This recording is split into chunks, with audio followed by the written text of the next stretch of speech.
Alors, salam alaikum, les auditeurs de priorité. Ma dellu soit encore qui une émission, mais cette fois-ci, une émission spéciale. Là, leen bëgg indil tey. Xam naa dina nekk surprise sur beaucoup de gens, mais situation moo ko obligé. Li ma war a waxtaanee fii tey aujourd'hui, dama koy référer sur une personne boo xamee ne dama leen koy won ci écran bi. Ngeen prêter attention à cette dame-là. Après, ni ñu dugg dans les commentaires, ñu daal di expliquer lan moo indi cette dame-là ci situation boo xamee ne mu ngi koy dund tey après jëm waxtaan jéem a situer les responsabilités. Est-ce que cette dame-là elle est coupable? Est-ce qu'elle est victime? Su fekkente am na culpabilité, cette culpabilité-là qui ban na la niveau lañ koy situer. Dama bëgg les Sénégalais aujourd'hui ñu réfléchir sur ce phénomène-là boo xamee ne xew na au niveau du Sénégal te mu war a attirer attention tout un Sénégalais.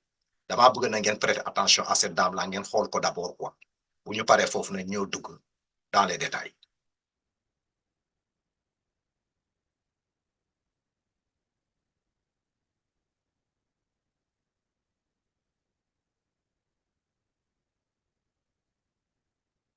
Voilà. Cette dame-là, elle s'appelle Ndella Madior xawma Diouf la xawma Fall. Xam ngeen cette dame-là, toute personne qui veut la décrire, da nga koy décrire comme étant une femme de réseaux sociaux. Sa notoriété là, ci réseaux sociaux yi la ko amee. Bëgg na caméra lool. Tout ce qu'elle fait ci réseaux sociaux yi la koy fësal te mu jox ko benn quota, mu jox ko benn buzz. Cette dame-là moo taxaw aujourd'hui au Sénégal mu ubbi benn pouponnière que moi je vais appeler peut-être garderie d'enfants. Et les raisons qu'elle a évoquées pour ouvrir cette garderie d'enfants-là, beaucoup déglu attentivement mën nga expliquer yéene bu mu am par rapport à ses enfants. Mais question ma leen demander yéen les auditeurs là, est-ce que yéene bi nit ki di am ak la matérialisation de son vœu ou bien matérialisation de yéene bu mu am, est-ce que vous ne pensez pas que des fois forcé dina fa nekk? Te su fekkee te forcé dina fa nekk, lan mooy indi forcé boobu moom laa bëgg a décrypter aujourd'hui ci plateau bi, le problème de Ndella Madior. Je connais pas sa formation professionnelle, peut-être que xawma infirmière la, elle a fait la santé, je ne sais pas, je suis pas très sûr. Mais est-ce que aller faire la santé, nga nekk agent de santé, mën na la jox la possibilité et la garantie que tu peux t'occuper des enfants? Gars yi dama leen di expliquer fii na ngeen ci bàyyi attention parce que je vous parle aujourd'hui en tant qu'éducateur. Xam nga l'enfant la lettre la bi ngay gis nii bu nekk sunu kanam muy évoluer ñu ne dañ koy yar boo gisee nit yi di toog di ne toute personne boo xam ne da ngay jël la décision d'éduquer un enfant am na ay études yoo xam ne spécifique boo xam ne da nga koy def pour comprendre l'enfant quoi. Ci études yooyu nag y a ce qu'on appelle la psychologie de l'enfant. Boo koy jàng fi foofu ngay seet dans le développement de cet enfant là lan la xale bi soxla dans sa vie pour mu nekk un être complet mu bañ a am ay déformations yoo xam ne da koy affecter dans la vie adulte. Mais beaucoup de gens ont pensé que xale boo ko amee rek immédiatement biberon nga koy jox rek muy maga di dem. Les gens se trompent. Am na benn facteur très très important boo xamee ne bu fekkente xamuloo ko dans le développement d'un enfant dana la pousser dans des erreurs. Il y a un facteur très très important dans le domaine de l'enfant. Boo xamee ne tout éducateur ou bien toute personne boo xam ne da nga bëgg a jël la volonté pour aller prendre un enfant nga ne da nga koy éduquer à plus forte raison nga ne da ngay jël ay xale dajaleen ci ay kër nga da nga leen toppatoo boo ko ignorer boo ko xamulee rek problème rek lay indi Et je crois que c'est là où Ndella Madior a failli. Le problème de Ndella Madior, il faut commencer. Moi, j'ai l'impression que cette dame-là, elle a utilisé son cœur, ñëw dans les plateaux de télévision, te ngeen ko fi gis, am na benn clip bu ma leen di tegal, mu commencé di expliquer l'amour qu'elle porte sur ses enfants, et que dans cette explication-là, beaucoup d'églot, da ngay ne cette dame-là, vraiment, c'est la meilleure des meilleures quoi, par rapport au sentiment affectif là d'un enfant. Je peux être d'accord avec elle. Mais sauf que la personne ne sait pas l'évolution de cet enfant-là sur le côté affectif-là. Là, lay demande, et les étapes qu'il faut franchir dans cette évolution-là. Est-ce que réellement vous pensez que cette femme, cette personne-là peut éduquer un enfant ou bien que cette personne-là mën na jox à l'enfant li mu soxla? On a vu des vidéos aussi où cette dame-là est avec des enfants. Journaliste nekk à côté, des enfants bien portants, nga gis leen avec un sourire. Boo ko gisee da ngay yaakaar ne tout va bien au niveau de ces enfants. Mais la question qu'on se pose, ces enfants-là, à quel âge la ñu am ce sourire-là? À quel âge la ñu am ce sourire-là? C'est totalement normal. Parce que dans les vidéos, j'entends que il y a 1 an de cela. Donc, toute personne qui a un bébé, mu commencé à topoto. L'enfant là a 1 an déjà, mu ngi une situation bo xamé kooku moom kenn mënul nan la tuddati la comment dire expliquer que fii y a un problème ou pas. Mais su fekkente xale bi jóge na de 0 à 1 an mu dem de 1 an à 3 ans, quels sont les changements qui s'effectuent ici dans le développement affectif de l'enfant? Quels sont les besoins de l'enfant présentement là, dans cet âge-là, de 1 à 3 ans? Est-ce que réellement un éducateur, est-ce que dina indi pour ces enfants-là, cette affection-là, doit influencer qui s'en état mental, doit influencer qui s'en santé? Et je crois que ce qui est arrivé en Ndella Madior Fall, problème faut la nek. De 0 à 1 an là, elle était bien avec des enfants parce qu'elle-même, elle a dit que amul ben problème avec ses enfants. Machallah, ils sont en bonne santé. Mais pourquoi aujourd'hui on va voir des images dans des conditions ces enfants-là sont prêts à mourir. Et puis des personnes 1 an. Qu'on a la phase 1 an, 3 ans. Le côté affectif là, un éducateur, je ne pense pas que Ndella Madior maîtrise ça. Bi may déglu certains de ces vidéos là yu génne am na ay commentaires yu bëri xam su ma ko analyser damay xamee ne fii c'est l'ignorance totale, l'ignorance pure des gens qui ne savent pas ce que c'est qu'un enfant. ñoom ñoo nekk di wax. Am na une femme qui a témoigné que ne moom dafa ñëw vermicelle la ñu togg ñu indi mais gis sa xale bu ñu dawee ci moom elle avait peur. Pourquoi? Parce que xale dañoo xiif moom ki xiif la ko teg. Mais gars, le problème du xiif, ça ne se résume pas tout simplement à cette fin-là. Du xiif, pour qui connaît le côté affectif de l'enfant de 1 à 3 ans, du xiif, peut-être qu'il est. Mais moi, il faut le limiter, je peux comprendre, parce que l'éducation, il faut le toll. Et quelqu'un qui m'a dafa toog mu ne dafa am ay xale yoo xam boo toogee xale bi day ñëw sëgg ci baaramam na la tuddati comment dire la tànku baaram mu commencé di ko namp. Gars, il faut la taxawee ak yéen aujourd'hui pour nous expliquer exactement dans le domaine de la psychologique là les étapes là boo xam ne l'enfant da koy franchir.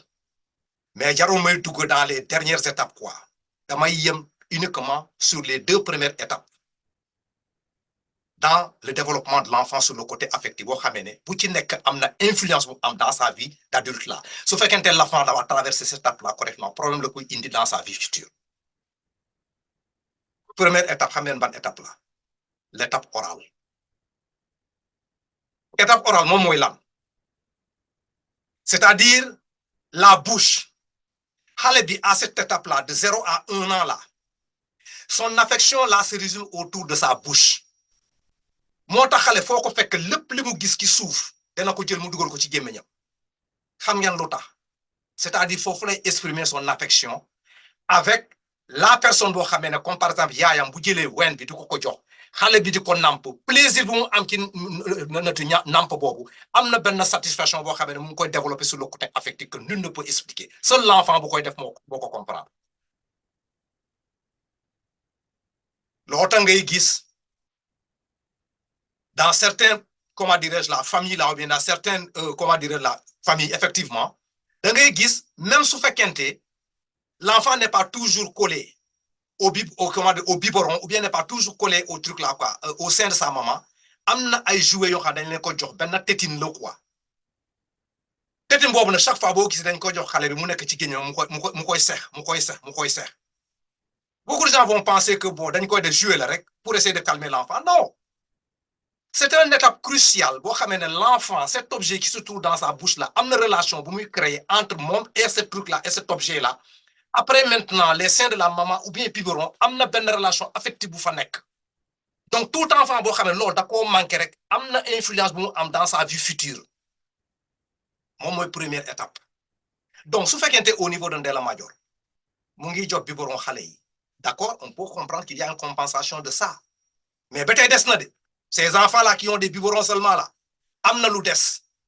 Parce que prendre un enfant là nga teg ko ki sa lap, nga teg ko jël dugal ko ci gémmiñam mu koy namp, c'est encore beaucoup plus supérieur, est-ce que amee dégg, que nga jël biberon nga tegal ko ci gémmiñ ci.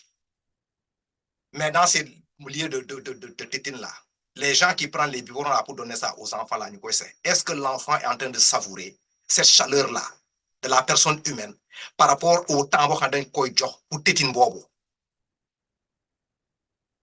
Donc, c'est la première étape. Deuxième étape, ma ñëw dugg de 1 à 3 ans. Loolu lañ tuddee étape anale. Moom mooy le plus important encore et foofu la xamee ne foofu la Ndella Madior fayiree ba ces enfants là nekk ci lal yi ñu ne dañuy puuf ñu ne y a des tas de trucs là quoi, de couches là yoo xam ñu ngi foofu et si amee dëgg mun nga xëy le matin du soir di leen fóote du pare. Pourquoi xale yi di day noonu? Foofu laa leen bëgg expliquer fii l'étape orale, l'étape anale dans le développement de l'enfant. Étape anale mooy quand l'enfant commence à comprendre que puuf ci boppam am na possibilité contrôler ko mu def ko période bu mu ko neexee ou bien mu naaj ko, am na benn affection boo xamee ne l'enfant da koy créer avec son entourage, avec sa famille. Parce que xale bi xam na léegi egg naa foo xamee ne su ma bëggee day sama sphincter bi danaa ko contrôler, mën naa day ou bien mën naa ko téye. Ce contrôle-là bi mu am de son corps là, à cause de son anus là, il y a un plaisir bu fa nekk boo xamee ne ça crée des affections entre l'enfant et son environnement, entre l'enfant et sa maman, l'enfant et sa famille. Kon na xale bi bu toogee mu puub ci diaper am na lu muy xaar dans ça parce que tout simplement attention la soxla par rapport aux gens qui se trouvent dans l'entourage. Boo gisee xale bi tey yaay ji ñëw mu daal di dindi diaper bi est-ce que amee dégg mu commencé di ko nettoyer est-ce que amee dégg xale bi kontaan boobu muy am parce que déjà je me suis sali. Am na une attention boo xamee ne am naa ko samay waajur yi ñëw nañu nettoyer nañ ma ba pare kontaan na parce que tout simplement il est en interaction avec ses parents par rapport à une règle de la société bu ñu commencé di ko jàngal moom mooy la propreté. L'enfant di commencer di comprendre que ne j'existe parce que quand je fais quelque chose là je prends l'attention des gens am naa li mu mën a contrôler boo xam ne nit yi dañuy prêter attention ci man. Moom mooy l'étape anale là, ça influe dans l'affection de l'enfant. Imaginez maintenant dans ces pouponnières là boo xamee ne Ndella Madior am na ko nga am des vingtaines d'enfants yu nekk fii ñu tëdd ki lal ñu puub nga bàyyi leen ci seen puub boobu. Cet enfant là bu nekk ci puub boobu lan lay xalaat koo xamee ne bu ko defee day yaakaar que ne am na relation bu am avec son entourage dañuy ñëw di waxtaan ak moom bu ñu ko tegalee pot sambour pour initier ko ñu teg ko xale bi dem mu utiliser pot sambour bu ñëwee ñu ne ko bravo utiliser un pot sambour bi mu kontaan. Vous pensez que c'est gratuit? Ça ne l'est pas. Tout ça, ça influe dans l'éducation de l'enfant. Et ça ne s'est pas passé. Xale yi nekk foofu la laisser à eux-mêmes. Après maintenant, si amee bu ñu defee cette seconde phase là puub ci seen kaw amul ku leen di toppatoo immédiatement et rapidement amul benn nit ko xam day ñëw mu taw mu interférer pour leur faire comprendre que vous existez, on est là pour vous ñu commencé leen jàngal. Mais cet enfant là bu fekkente xam na ne def na yooyu ba pare gisul une personne autour de lui là pour essayer de régler ce problème là. Qu'est-ce que xale boobu lan la nekk di xalaat par rapport à son existence? Da yaakaar ne kenn faalewu kenn toppatootu kenn buggu.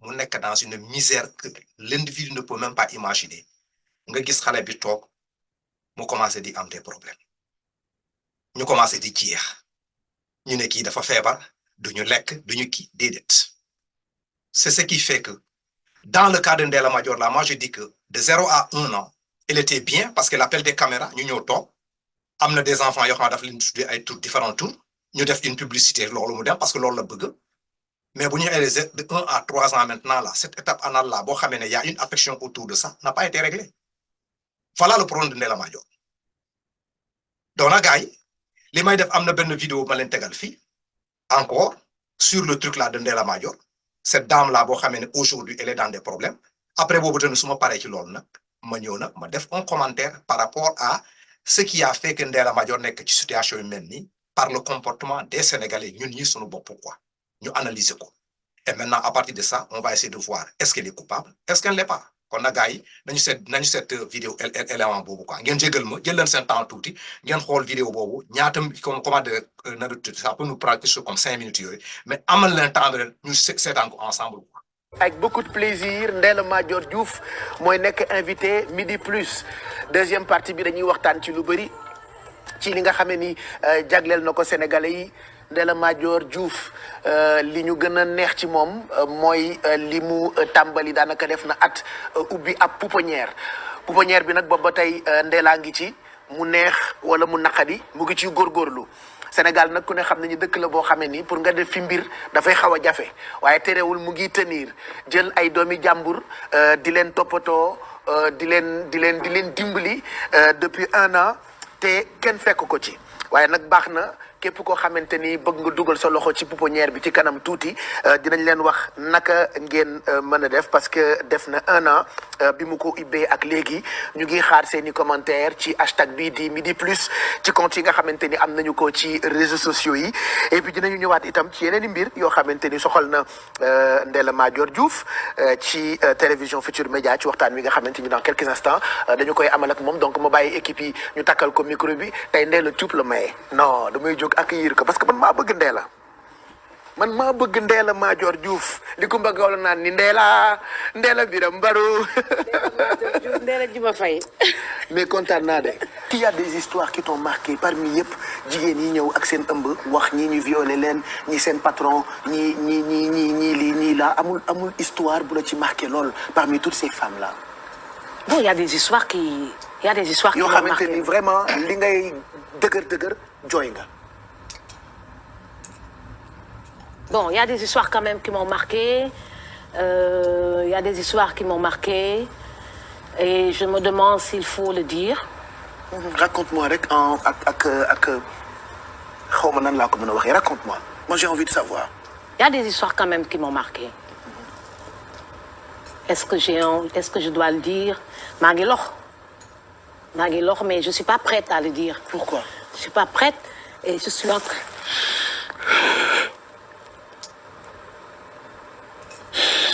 Tellement histoire dafa métti.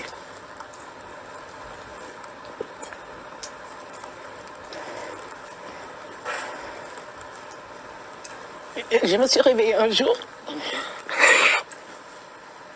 Massa.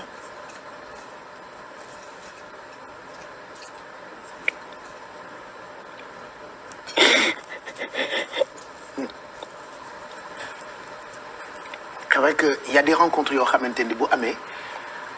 Tellement daf lay marqué ba même boo ko dee nettali malgré que dunduloo ko ki la koy nettali moo ko dund ça fait tellement mal mais néanmoins. Là je replonge là. waaw je replonge. da ngay delluwaat ci biir histoire. boo tudd nag. Juma moom laa tuddee sama yaay s'appelle Juma Faye voilà elle est peur la muy xool. ñoom da ngeen jël daal leen di jox sa nom de famille.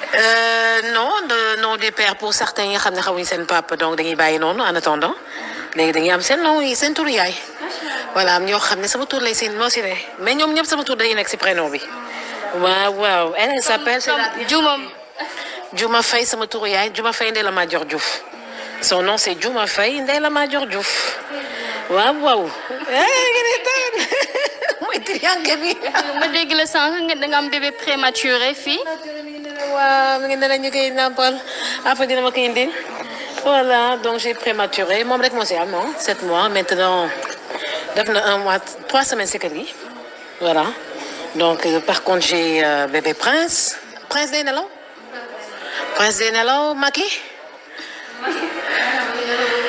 ndaw après ngeen ne ma Macky indil ñu Macky ñu xool ko ñu xool moom xaritu Ousmane Sonko bi Macky xaritu Ousmane Sonko bi bébé Antoine moo nekk nii bébé Antoine moom daan droog turandoo bi sax daa droog Antoine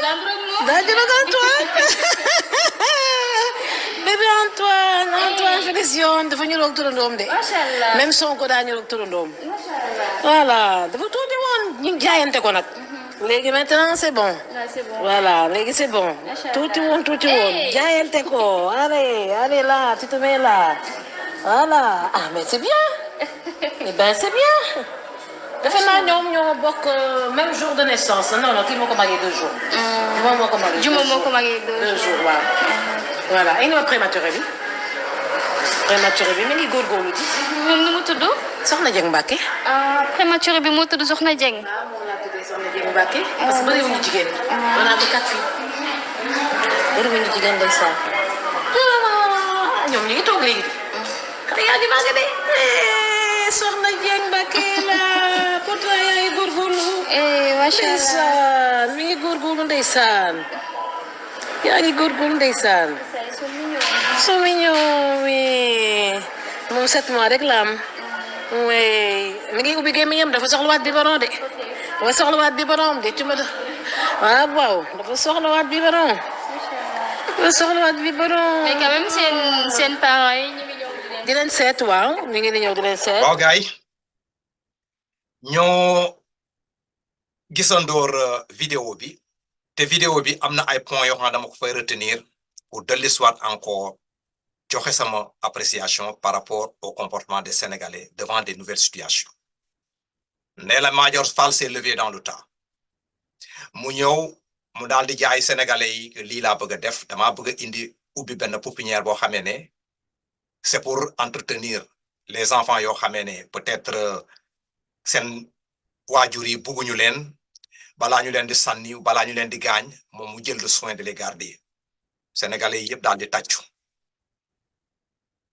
foofu lay attirer l'attention des gens par rapport à des situations qui se passent quand cette dame est venue là pour demander que lii da la ko bëgg a def mu commencé di am des trucs là nan la tuddati là des enfants yu ñu koy indil mais question bu ñuy demander cette dame là est-ce que dafa toog mu ne lii business la mu daal di topp voies et recours yëpp yuy permettre pour nit mun a ubbi entité bu mel noonu au niveau du Sénégal question bu may demander là au niveau du Sénégal est-ce que Ndella Madior am na licence pour le faire est-ce que Ndella Madior am na le business plein là comme le disent les Américains là est-ce que am na ko pour faire ce truc là quoi bu fekkente am na ko ban site la am boo xamee ne nit yi mën nañu dem foofu pour essayer de s'informer par rapport aux activités de cette femme là mais nit day joo nii rek mu ne man damay denc ay xale ok am naa kër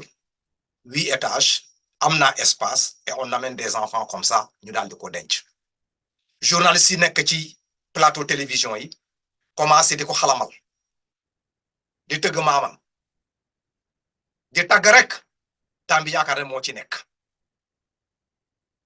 boo duggee au début de cette action là boo duggee dans les commentaires là yu am dans les réseaux sociaux ku nekk mu ko jeter des fleurs et elle aussi voulant ce truc là nan la tuddati bumbaay boobu autour d'elle là cette notoriété là monter des scènes là jël ay xale bien portant là def ay vidéo ñëw ñu koy filmer pour montrer aux yeux du monde là la face du monde que oui c'est la maman unique c'est la femme idéale tout ça ana lu ko jar et aujourd'hui c'est cette dame là qui se retrouve dans des problèmes demu ñu daal di ko téye di ko denc est-ce que si les Sénégalais avaient pris le soin là au départ Dans de suivre cette dame-là, bi mu commencé di recueillir des enfants ñu xamee ne am na un certain nombre 3 enfants déjà c'est un problème de garder nga am 5 6 ba ñu na 48 ñu naan des centaines je sais pas le nombre. Est-ce qu'une fois au niveau des entités sénégalaises là les institutions xam ne ñu ngi saytu problème xale est-ce que wàcce nañu dans ce lieu là pour jéem a seet exactement là cette dame là qui ban condition la teg xale yi. Est-ce que l'État a fait son travail? Voilà des questions que je pose. Aujourd'hui, on dit qu'elle est coupable. Sa culpabilité là, qui ban degré la nekk. Elle a été victime de sa propre, je sais pas, c'est-à-dire la li mu nekk di uti àdduna ko buzz mu soxla ji àdduna, elle a été victime de ça. Un enfant seulement pour toppatoo ko problème là, à plus forte raison des enfants. Nga ne da ngay jouer sur le côté affectif.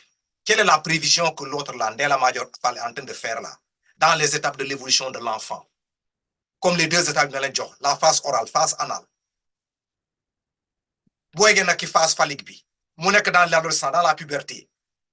Est-ce que Ndella Madior comprend ces ajustements là yoo xam dafa am bu fekkee xale yoo am nañ ko ci benn kër ñu nekk des enfants yoo xam ñu ngi grandir.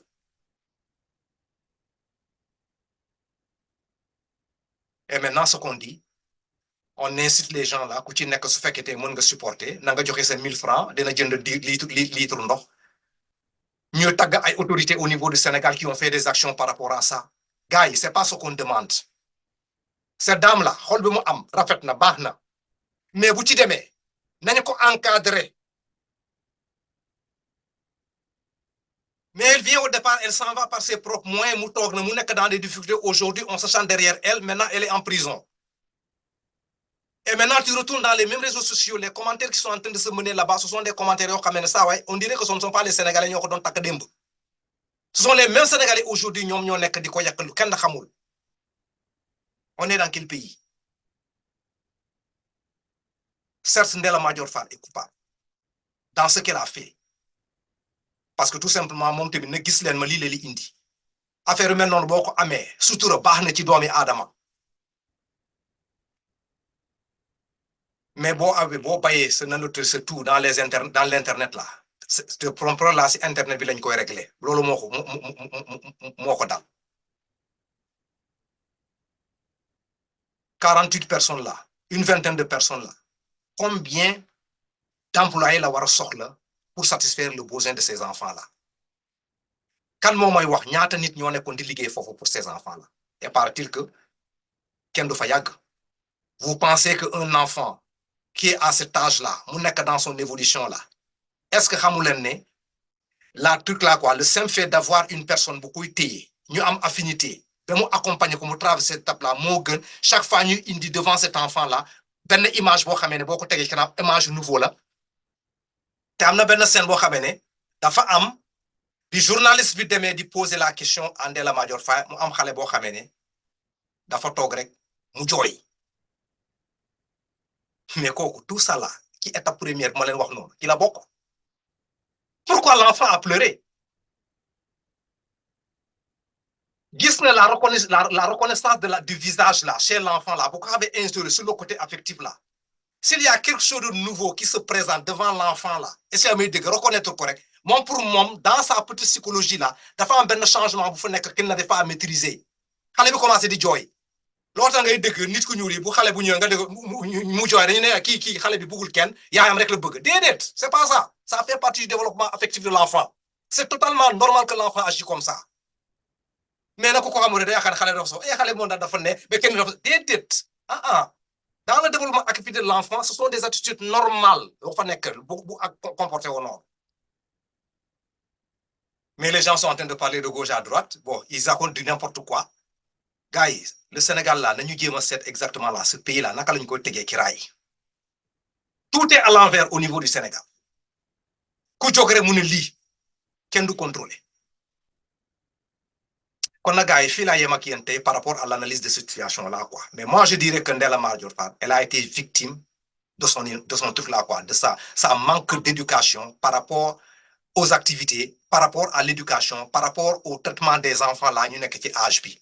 C'est pas parce que yow def nga la santé rek immédiatement tu as l'amour d'ouvrir une chose là pour accueillir des enfants que loolu moom daal tu peux le faire boo bëggee am entité yu mel nii demal nga toog nga jàng nga xam lan moo nekk dans l'évolution de l'enfant là buy grandir quelles sont les étapes à franchir parce que tubaab nee na l'enfant n'est pas seulement un tube digestif mais un être d'amour te expérience boobu dans la psychologie bu ñu ko defee dañoo del des enfants yoo xamee ne à cet âge ma leen di wax noonu de 0 à 3 ans ñu teg leen ci ñaari conditions ñu jël xale yoo xam ne dañ leen dugal ci crèche ñu nekk foofu avec ñi leen di toppatoo correctement les maisons de trucs là quoi crèche lañ ko tuddee ñu jël yeneen groupe d'enfants yoo xam ne seen yaay ci kaso la ñu nekk ñu teg leen ñu xool seen évolution balaa ñu egg à 3 ans après les psychologues ont conclu les enfants yi nekkoon ci crèche bi la première année xam nga crèche lan la nourrisson kese la